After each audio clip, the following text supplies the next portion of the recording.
Imagine two observers, one seated in the center of a speeding train car, and another standing on the platform as the train races by.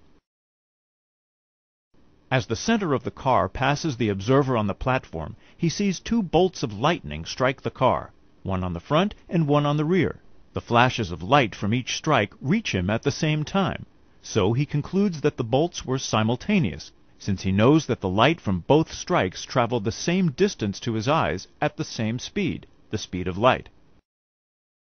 He also predicts that his friend on the train will notice the front strike before the rear strike, because from his perspective on the platform, the train is moving to meet the flash at the front and moving away from the flash at the rear.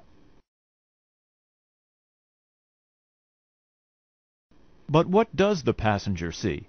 As her friend on the platform predicted, the passenger does notice the flash from the front before the flash from the rear, but her conclusion is very different. As Einstein showed, the speed of the flashes as measured in the reference frame of the train must also be the speed of light. So, because each light pulse travels the same distance from each end of the train to the passenger, she can only conclude one thing. If she sees the front strike first, it actually happened first. Whose interpretation is correct? The observer on the platform, who claims that the strikes happened simultaneously, or the observer on the train, who claims that the front strike happened before the rear strike? Einstein tells us that both are correct, within their own frame of reference. This is a fundamental result of special relativity.